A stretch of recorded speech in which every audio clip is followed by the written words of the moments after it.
Salli wa sallim lin nabi wa alihi. Mau tanya nih Kiai, Yeah. apakah wali itu ada? Wali itu ada apa tidak gitu kan. Iya. Jadi untuk ya lebih afdol ya obrolan kita selanjutnya ya kita awali dulu dengan membaca selawat Fatih. Ya kita bareng-bareng. Allahumma sholli ala sayyidina Muhammadin al-Fatih lima ughliqa wal khatimi lima sabaqa nasiril haqqi bil haqqi wal hadi ila siratikal mustaqim wa ala alihi haqqa qadrihi wa miqdarihil azim. Subhana rabbika rabbil izzati amma yasifun wa salamun alal mursalin walhamdulillahi rabbil alamin. Pertanyaan dari Bapak Jul Natri mengenai apakah wali itu ada ya. Jadi wali itu ada wali murid ada wali wali nikah, yang paling tinggi wali kota deh. Ya namanya kita ngobrol bareng. Ya tapi saya paham yang dimaksud ya Pak Jul ini jadi wali Allah gitu kan, bukan wali doang. Wali Allah itu ya ada gitu kan. Keterangan ada ini ya sumbernya dari Quran. Kata Allah di Quran, ala inna awliya Allahi la khaufun alaihim walahum yahzanun. Kata Allah, ketahuilah sesungguhnya para wali Allah itu ya dia punya sifat tidak ada rasa takut ya buat ke depan. Andai kata dia ibadah nih nggak kerja umpamanya kan kagak takut. Kenapa? Karena dia punya sifat tawakalnya kepada Allah, sifat ya penyerahan dirinya kepada Allah ya kuat gitu, keyakinannya. Pokoknya selama saya masih hidup ya pasti Allah akan memberi rezeki gitu, sehingga nggak ada rasa takut. Ya beda sama yang umum kan. Ya ibadah masih bimbang untuk mikirin ya usaha penghasilan. Kalau wali enggak, jadi nggak ada rasa takut buat ke depan ya, walaupun dia harus menyampaikan yang hak ya resikonya besar, dia juga nggak ada rasa takut, pasti Allah akan memberikan jaminan. Nah itu lantaran sifat tawakal kepada Allahnya udah mantep kuat. Yang kedua walahum yahzanun, dan mereka para wali Allah itu nggak pernah ya bersedih hati, susah. Maksudnya apa? Kalau beliau ya sudah mendekati ajal, nggak pikirin orang-orang yang ditinggal, karena udah serahkan kepada Allah. Saya jamin kalau saya nggak ada, Allah yang akan memberikan jaminan kepada keluarga saya. Nah itu kalau para wali begitu. Dan dikatakan lagi oleh Allah, alladzina amanu wa kanu yattaqun. Mereka itu yang beriman dan bertakwa kepada Allah. Itu modal utamanya menjadi wali, imannya mantap, kemudian ketakwaannya selalu ya terjaga. Takwa dalam arti ya berbakti karena rasa takut kepada Allah, yang dilarang ya mereka jauhkan, itu namanya takwa. Sehingga ya para wali ini kata Allah lahumul busyra fil hayatid dunya wa fil akhirati. Bagi mereka itu akan mendapat busyra, kabar gembira. Kabar gembiranya ini baik dalam keadaan masih hidup maupun ya sesudah mati di akhirat. Kalau seperti ya dalam masa hidupnya, nah itu mereka banyak kabar-kabar gembiranya, bisa dari Rasulullah bertemu, gitu kan. Bisa juga dari Allah yang memberikan tuntunan. Itu kabar-kabar gembiranya, sehingga bisa disebut ya karomah namanya, sesuatu yang luar biasa. Itu kegembiraan yang Allah berikan kepada para wali, karomah, kabar gembira. Ya baik dari kabar dari Nabi langsung ketemu atau dari Allah, gitu kan. Sehingga ya mereka ini nggak ada rasa takut, nggak ada rasa sedih. Kemudian kata Allah, la tabdila li kalimatillah, apa yang Allah sudah tetapkan nggak bisa dirubah. Dalam arti para wali itu ada, para wali Allah itu ada. Nah Allah nggak merubah dengan apa? Ya dihilangkan nggak. Udah ditetapkan para wali Allah itu ada di muka bumi. Ya walaupun ya ada Rasul, ada Nabi, para wali dan seterusnya peninggalannya. Nah, kemudian kata Allah, zalika huwal fauzul azim. Nah, jadi kalau orang yang sudah menjadi wali Allah, nah itu udah satu keberuntungan yang besar. Dengan sebab dia imannya kuat, ketakwaannya terjaga, nah, sehingga ya di situ dia mendapat keuntungan yang besar. Sebelum matinya udah dapat kabar-kabar gembira dari Allah. Nah, jadi kalau wali Allah itu ada dan jumlahnya sangat banyak, bahkan mereka pun ya ada pangkat-pangkatnya. Jadi bukan ABRI polisi aja pangkatnya, karena yang namanya wali Allah itu kan sama seperti ya disebut wali murid. Kenapa wali murid? Karena ini bapaknya ngurusin anaknya, jadi nama wali murid. Tapi kalau wali Allah bukannya dia ngurusin Allah, bukan. Dia ngurusin apa yang diperintah oleh Allah, yang dilarang juga diperhatiin.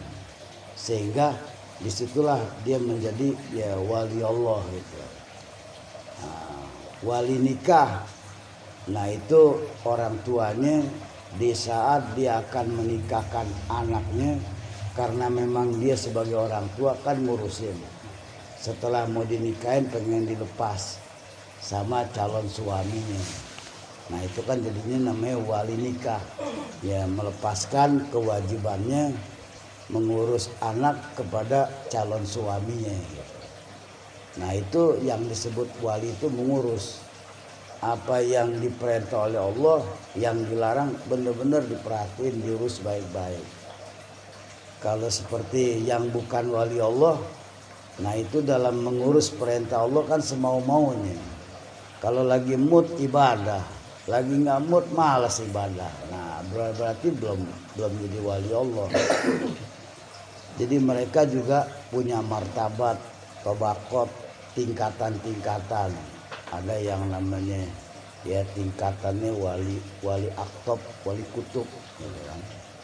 Kemudian ada juga wali a'immah, ya tingkatannya para imam. Ada juga wali abdal. Nah itu semua jumlahnya banyak. Yang satu cuman wali khotam doang, wali penutup cuman satu.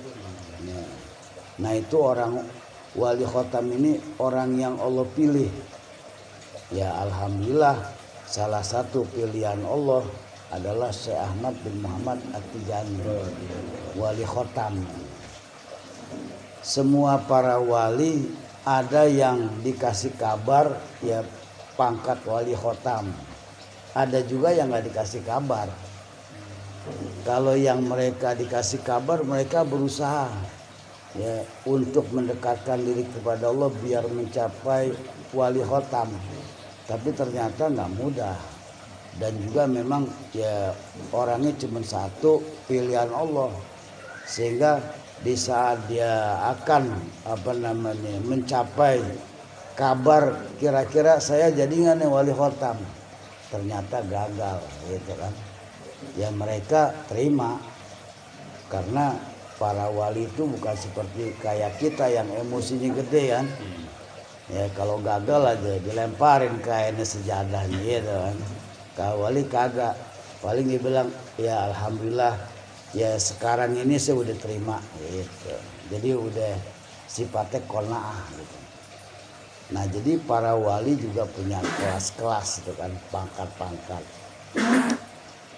Nah itu jadi kalau orang yang percaya adanya wali, akan ada harapan dia akan menjadi wali. Tapi kalau dia nggak percaya, wali kagak ada, nggak bakal jadi wali. Kenapa? Karena dia udah buruk sangka kepada Allah. Padahal Allah bilang ada, gitu kan ada. Tapi dibilang kagak ada, yang pada akhirnya Allah berikan sangkaannya pada dirinya. Dia menyangka nggak ada, ya udah nggak ada, lo nggak jadi wali. Gitu. Nah, jadi kalau kita harus yakin bahwa wali Allah itu ada sampai hari kiamat.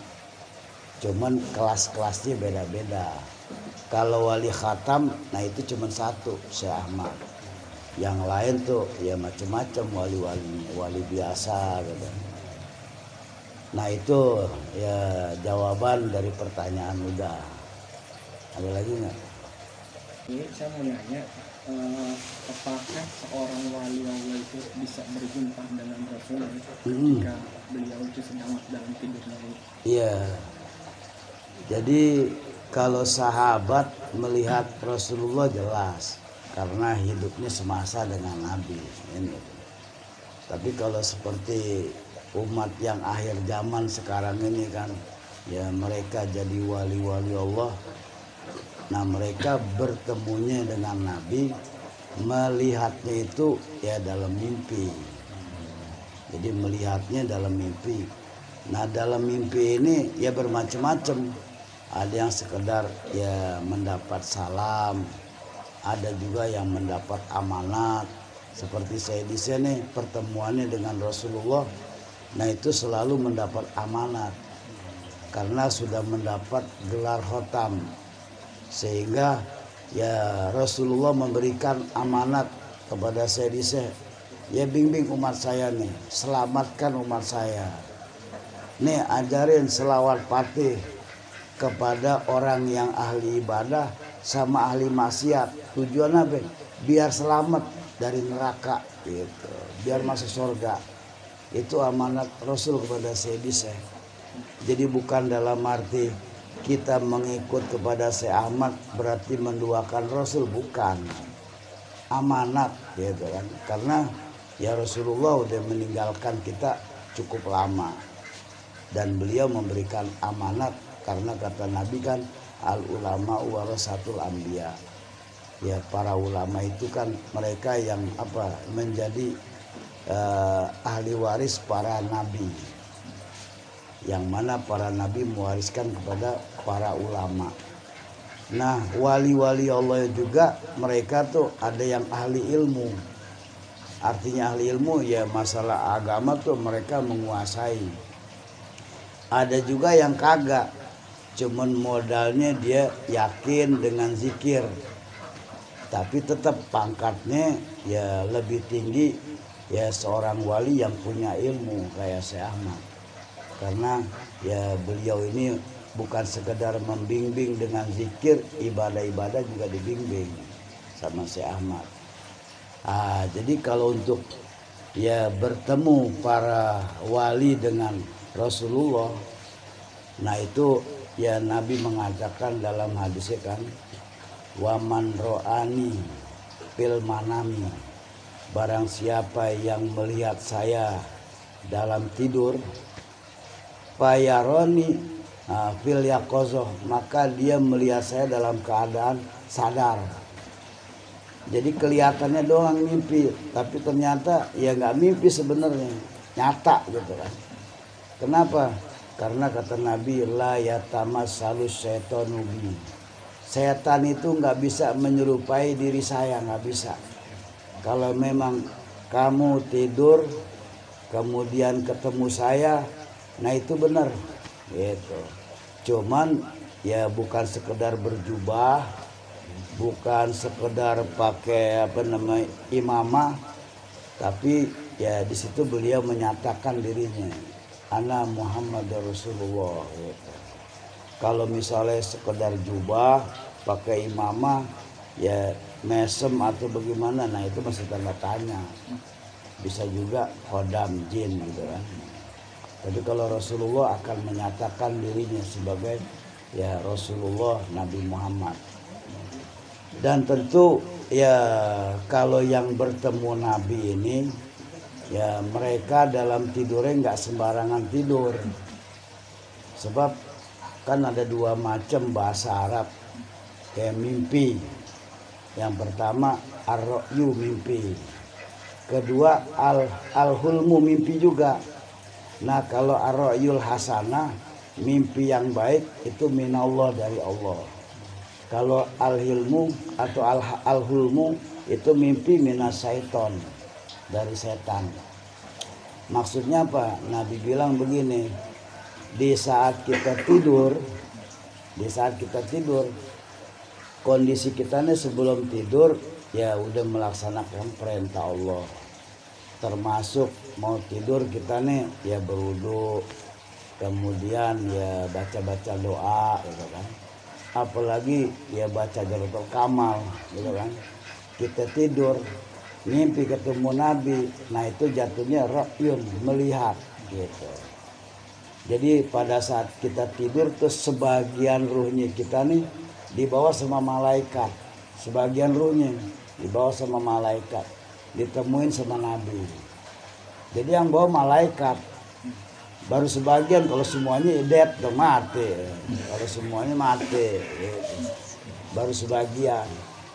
Nah kalau kita tidurnya sembarangan, habis makan kenyang ngantuk molor ngorok gitu kan, ya nggak berwudu, nggak baca, nah kan terjadi ngimpi juga. Itu bahasanya bukan ro'yun, al-hulmu, mimpi. Nah itu sebagian ruh kita nih dibawa sama setan gitu, dibawa ke sono kemari. Nah itu yang disebut kembang tidur tuh, bisa bohong bisa bener gitu, sama setan yang bawa. Ntar balikin lagi. Cuman kan kalau kita nggak paham ya di saat kita bangun jadi was-was, semalam gue ngimpi serempet mobil nih, nggak mau keluar ya gitu. Kenapa? Ya saya takut soalnya semalam mimpi keserempet mobil, ntar keluar serempet mobil lagi. Lihat dulu tidurnya gimana tidurnya gitu. Kalau tidurnya tanpa berwudu, tanpa doa-doa, nah itu setan yang bikin ente bimbang. Akhirnya kerja kagak, berantem sama bini kan. Lu gara-gara mimpi kagak mau kerja lo gitu. Nah itu setan lo gangguin. Pokoknya kalau memang itu ya terjadi sama kita, namanya kan ya tidur itu kan kadang-kadang kita berwudu, kadang-kadang kagak. Nah kalau terjadinya mimpinya bagus, kita ucapin alhamdulillah. Kalau mimpinya jelek, nauzubillah gitu. Insya Allah aman. Jadi kalau yang namanya ro'yun itu mimpi itu yang baik dari Allah, menjadi satu petunjuk isyarat gitu. Ketemu Nabi atau isyarat kita bakal dapat rezeki, suka ada tuh. Sebelum kita nyari duit ngimpi, wah saya dapat rezeki nih ngimpi, ternyata ya benar-benar kenyataan. Tapi kalau tidurnya dalam keadaan bersuci gitu. Nah itu ro'yun jatuhnya. Nah di kalangan para wali ya selalu begitu tuh, karena memang mereka ini ahli ibadah. Kalau batal wudu mulutnya selalu berzikir. Nah jatuhnya ru'yal hasanah, mimpi yang baik. Artinya yang benar-benar nyata ketemu Nabi. Seperti Sayyidi Syekh dan Syekh Abdul Qadir Jalani dan lain-lain banyak. Jadi bukan di kalangan wali aja, orang mukmin yang awam kalau memang dia tidurnya benar-benar rapi, insya Allah bisa. Cuman ketemu Rasulnya yang beda. Ya bisa ya cuman ngeliat doang, senyum doang gitu. Tapi kalau yang orang-orang yang khusus menyampaikan amanah, Seperti saya sering ketemu Nabi. Sama juga seperti Nabi sering ketemu malaikat Jibril. Karena pilihan Allah khatmul anbiya, yang paling banyak didatengin Jibril Nabi Muhammad daripada nabi-nabi yang lain. Karena apa? Pilihan Allah itu. Nah, jadi kalau yang namanya ya wali atau bukan wali ketemu Nabi bisa, asal dia di saat mau tidur dalam keadaan bersuci gitu. Dan itu kita harus yakinin bisa ketemu Nabi. Kita salam aja dijawab, baca selawat tadi nggak sia-sia kan gitu.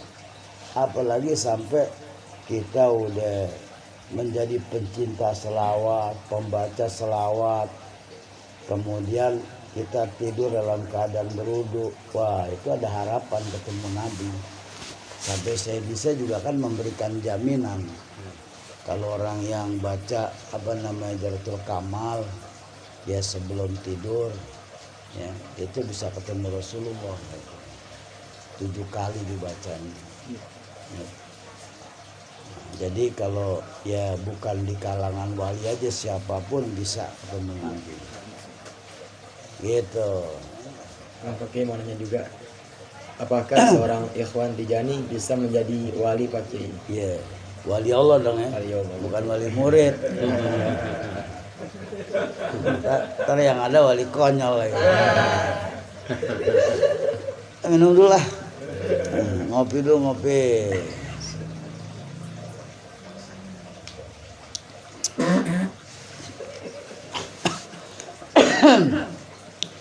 Jadi seorang ikhwan apakah bisa jadi wali Allah?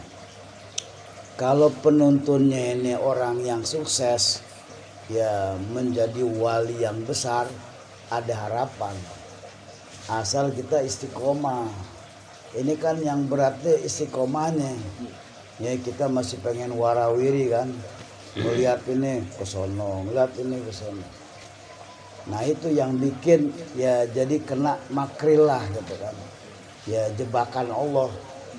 Karena kalau dikatakan kan kemarin Allah melimpahkan ya karunia-Nya itu melalui para rasul dan para nabi. Kemudian para nabi melimpahkan lagi kepada para wali gitu kan. Ya karunia-Nya nih limpahan fatnya. Nah di sini orang yang mengikutnya dapat limpahannya dari para wali, yang para wali dapat dari Rasulullah. Nah sehingga disinilah kalau seperti wali-wali yang mendapat amanat menjadi penuntun, nah kita harus jaga tuh, jangan sampai bikin beliau tuh cemburu, gitu. Walaupun kita nih sama-sama bapak kan, sama-sama bapak.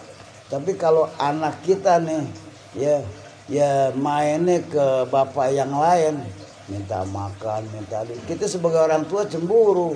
Emang gue bapak lu bukan minta duit sama yang lain gitu. Kecemburuan. Gitu. Kan dia baik Pak. Iya bukan harga diri gue dong. Gitu kan kalau bapak bilang. Kalau apa-apa minta bapak, ini mau minta bapak tetangga. Walaupun bapak tetangga itu baik. Ya kita merasa malu, apa-apa lapar minta makan ke sebelah gitu kan, cemburu. Nah begitu juga nih orang-orang wali yang besar nih, dia mendapat amanat dari Rasul untuk menuntun. Nah jangan sampai nih pengikutnya ini ya warawiri kesono kemari mencari wali-wali yang di bawah gitu kan, yang bikin ya beliau cemburu. Loh dia aja minta sama saya, lo kok minta sama dia? Sama saya dong gitu. Jadi kalau kita istiqomah yang dituntun oleh beliau, mengamalkan wirid lazim, wirid wazifah, helalah gitu kan. Kemudian ya amalan-amalan yang lain kan banyak juga dari wali-wali kutub, para wali. Tapi mereka kan bukan muridnya Syekh Ahmad. Mereka udah beruntung jadi wali Allah, dan mereka membuat ya susunan amal-amalan ya disebar umum.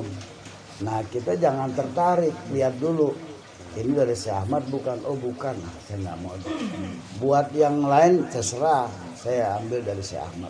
Nah itu, jadi sama juga tadi anak kan, ya minta makan sama Bang Surya gitu, harusnya sama saya gitu kan, orang tuanya ya tersinggung. Nah jadi kalau memang kita istiqomah, ya terus jalanin apa yang dituntun, segala syarat-syaratnya kita perhatiin, ya ada harapan sebelum mati bisa jadi wali Allah buat ikhwan gitu. Ya, jadi jangan putus asa, jangan kita ke bawah yang lain. Kalau sifatnya kita belajar agama, buat sholat, buat apa ya puasa boleh dengerin nasihat, tapi buat amalan-amalan ya kita ya cukup denger aja, tapi jangan diamalin. Demikianlah ngobar pada hari ini gitu kan. Semoga apa yang kita bicarakan dari guru kita bisa memberi manfaat pada kita semua gitu. Jangan lupa subscribe, like, dan komen. Terima kasih. Alhamdulillah. Allahumma sholli ala sayyidina Muhammadin al-Fatih lima ulika wal khatim lima sabaqa nasir istajib du'ana wa ala alihi wa la tukhai sayyidi raja